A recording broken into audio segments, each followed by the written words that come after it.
హిందూ మతాన్ని కోట్లాది మంది హిందువులందరూ పూజించే శ్రీరాముణ్ణి ఈరోజు తెలుగు రాష్ట్రాలలో ఉన్న రాజకీయ నాయకులు అండ్ కవులు అని చెప్పుకుంటున్న పెద్ద మనుషుల రూపంలో ఉన్న కొంతమంది రాముణ్ణి హిందూ మతాన్ని హోల్సేల్గా తాకట్టు పెడుతున్నారు భారతీయ జనతా పార్టీ అనే ఒక రాజకీయ పార్టీకి.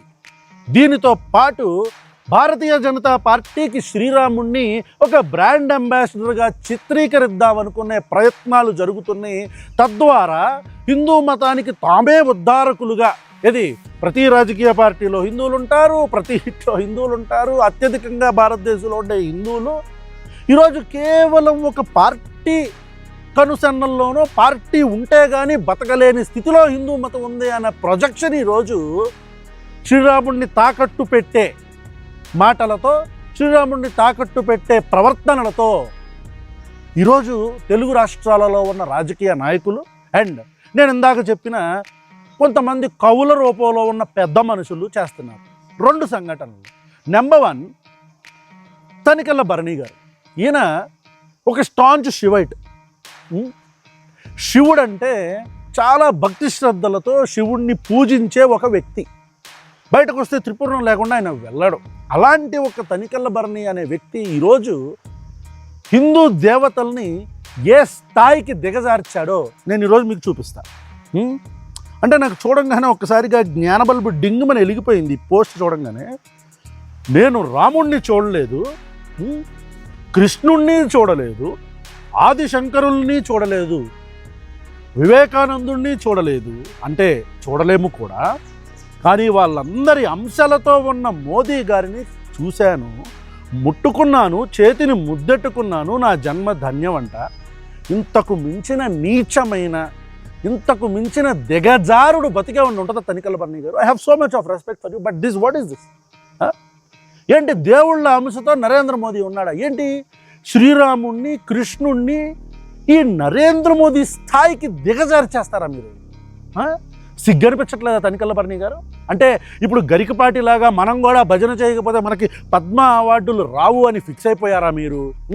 నరేంద్ర మోదీకి ఈ రేంజ్లో భజన చేయకపోతే, నరేంద్ర మోదీని దేవుళ్ళ రూపంలో మనం చూస్తున్నామని ప్రజల దగ్గర ఊదరగొట్టకపోతే, ఆ భగవంతుల్ని వివేకానందుల వారు అంటారు రే ఇంతకు మించిన దిక్కుమాలిన పరిస్థితి భారతదేశానికి ఏమైనా ఉంటుందా? మరి హిందువులందరూ ఈ దిక్కుమాలిన ప్రాపగండాని ఎందుకు యాక్సెప్ట్ చేస్తున్నారు? శ్రీరాముణ్ణి నరేంద్ర మోదీ స్థాయికి తీసుకొచ్చేస్తారు. ఏ నరేంద్ర మోదీ? ఆర్ఎస్ఎస్ చేతిలో పప్పెట్ అని చెప్పని ప్రతిపక్షాలన్నీ మాట్లాడుతుంటాయి. సొంతగా కనీసం టెలిప్రాంప్టర్ లేకపోతే ఒక స్పీచ్ ఇవ్వలేడు. ఒక 10 మంది మీడియా జర్నలిస్టుల ముందు పెట్టి ఒక ప్రెస్ మీట్ పెట్టలేడు. ఒక భారతదేశాన్ని నేను అది చేస్తా ఇది చేస్తా అని అధోగతి పాలు చేసిన నరేంద్ర మోదీని దేవుళ్ళతో పోలుస్తారా? అంశనా?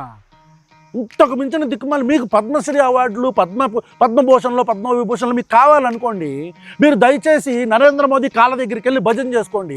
ఆ పాదాల దగ్గర కూర్చొని, నరేంద్ర మోదీ పాదాల దగ్గర కూర్చొని పూజ చేసుకోండి, అభిషేకం చేసుకోండి, ఆ నీళ్లు తీసుకొని నెత్తిని జల్లుకొని తాగండి. మీరు దేవుళ్ళని నరేంద్ర మోదీ స్థాయికి దిగజారుస్తారేంటి మీరు? సిగ్గనిపించట్లేదా? అంటే ఇది ఒక కొత్త రకమైన ప్రాపగండానా? తెలుగు ప్రజలందరూ, ఆంధ్రప్రదేశ్ తెలంగాణ ప్రజలందరూ ఖచ్చితంగా దీని మీద మీరందరూ కూడా మాట్లాడాలి.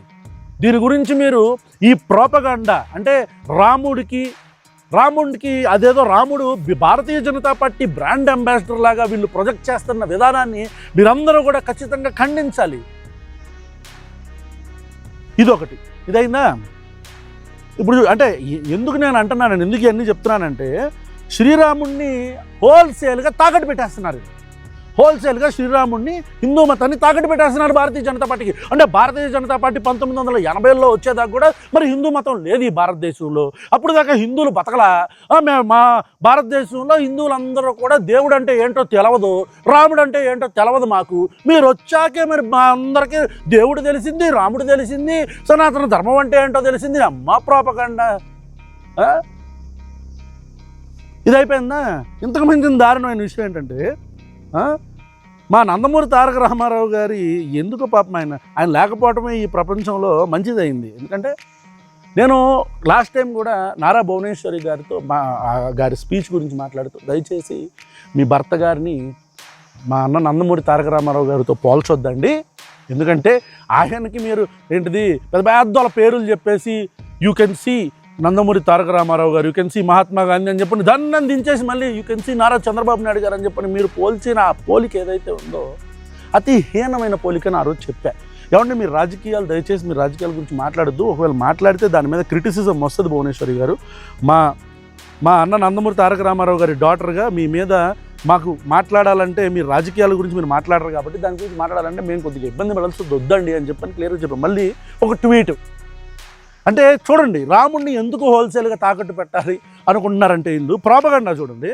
ఏంటి మా రాముడు ఇచ్చిన రామయ్య విగ్రహానికి అయోధ్య రాముడిని ప్రతిష్ఠించిన మోదీజీ పూజలంట. అంటే మా రాముడు ఇచ్చిన రామయ్య విగ్రహానికి అంటే మా రాముడు అంటే మా నందమూరి తారక రామారావు గారి గురించి మాట్లాడుతున్నారు.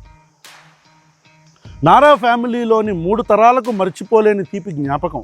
ప్రధాని మోదీజీతో ఆత్మీయ సమావేశంపై ఎక్స్ వేదికగా స్పందించిన నారా భువనేశ్వరి గారు, భారత ప్రధాని ఇది భువనేశ్వరి గారి ట్వీట్, భారత ప్రధాని నరేంద్ర మోదీ గారు ఈరోజు మా ఇంటికి అతిథిగా వచ్చారు. ఆయనకు నారా కుటుంబంలోని 3 తరాల వాళ్ళు ఆత్మీయ స్వాగతం పలికారు. ఏది నారా చంద్రబాబు నాయుడు గారు, లోకేష్ గారు అండ్ దేవాంశ్. ఇంటికి వచ్చి ఎంతో ప్రేమతో ఆప్యాయత పంచిన మోదీ గారికి మా కుటుంబ సభ్యులు ధన్యవాదాలు తెలిపారు. ఆయన ఆశీస్సులు తీసుకున్నారు. అరే నరేంద్ర మోదీ ఒక యోగి వేమనా?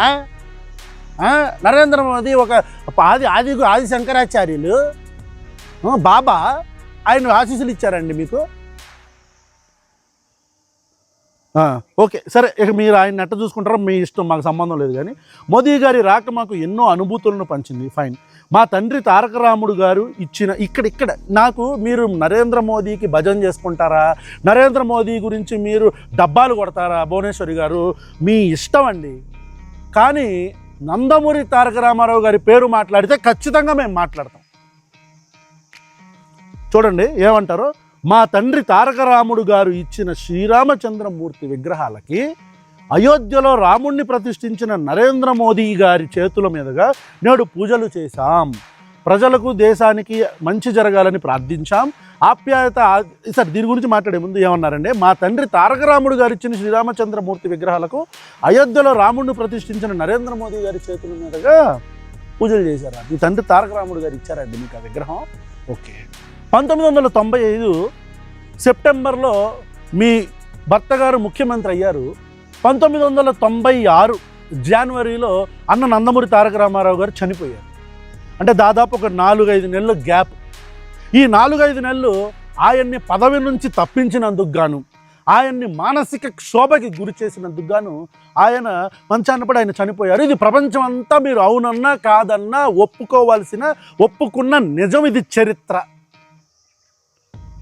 ఏంటేంటి మీరు పక్కన పడేస్తే చనిపోయిన నందమూరి తారక రామారావు గారు మీకు విగ్రహం ఇచ్చారా? ఇది రాముడిని. సరే ఆయన ఇచ్చాడని అనుకుందామండి కాసేపు. ఆయన నందమూరి తారక రామారావు గారు సరే మీరు బిడ్డ కాబట్టి కొన్ని సంవత్సరాల క్రితమే ఎప్పుడో ఇచ్చేసాడు అనుకుందాం ఆయన. రైట్.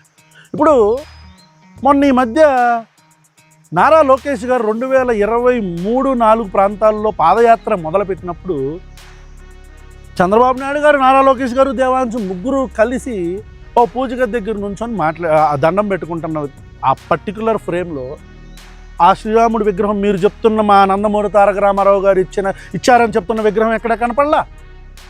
రైట్. ఆ తర్వాత మొన్న నారా దేవాంశ్తో పూజలు చేస్తున్నప్పుడు బయట ట్విట్టర్ వేదికగా అందరూ ఏదో చేతబడి చేస్తున్నారని చెప్పినప్పుడు దానికి ఆన్సర్గా మీరు ట్వీట్ చేస్తూ మీ కుటుంబం నుంచి వచ్చిన ట్వీట్లో లేదు ఇది జస్ట్ ఆడుకునే బొమ్మ అని మీరు పెట్టినప్పుడు ఆ పూజ గదిలో కూడా ఎక్కడా మీకు రాముడి విగ్రహం ఎక్కడా కనపడలా. ఇప్పుడు మీరు చెప్తున్న మా అన్న నందమూరి తారక రామారావు గారు ఇచ్చారన్న రాముడి విగ్రహం ఎక్కడ కనపడలా. అండ్ దీనితో పాటు అంటే ఎక్కడా కూడా ఇలాంటి సందర్భాల్లో కనిపించని ఈ విగ్రహం సడన్గా 30 సంవత్సరాల వెనక విగ్రహం సడన్గా బలి వచ్చేసిందే నరేంద్ర మోదీ రాగా. నేను అందుకే అన్నా, దయచేసి మీరు శ్రీరాముణ్ణి, హిందూ మతాన్ని తాకట్టు పెట్టొద్దు భువనేశ్వరి గారు. As a person who respect the family of Nandamuri, దయచేసి మీరు మా అన్న నందమూరి ఫ్యామిలీ ఉందిలే, మా అన్న నందమూరి తారక రామారావు గారు అంటేనే దయచేసి మీరు ఇట్లాంటి ఈ ఏమంటారు ఒక హేయమైన ట్వీట్లు దయచేసి మీరు చెయ్యొద్దు. ఏంటిది అంటే మీరు ఏం ప్రోపగండా చేద్దాం అనుకుంటున్నారు? అంటే హిందువులు అందరికీ సంబంధించిన శ్రీరాముడిని భారతీయ జనతా పార్టీ బ్రాండ్ అంబాసిడరా? శ్రీరాముడే ఉన్నారు ఇలా గంపగొత్తగా హిందువులందరూ కేవలం భారతీయ జనతా పార్టీలో Bharatiya Janata Party is not a Hindu party. Bharatiya Janata Party is a political party. ఈ దేశంలో కాంగ్రెస్లో హిందువులు ఉన్నారు, ఆఖరికి ఎంఐఎంలో కూడా హిందువులు ఉన్నారు. ప్రతి రాజకీయ పార్టీలో అన్ని మతాలకు సంబంధించిన ఈ అమ్మ జీవితం అసలు ఏదో మేము హిందువులను ఉద్ధరించేస్తున్నారా బాబా.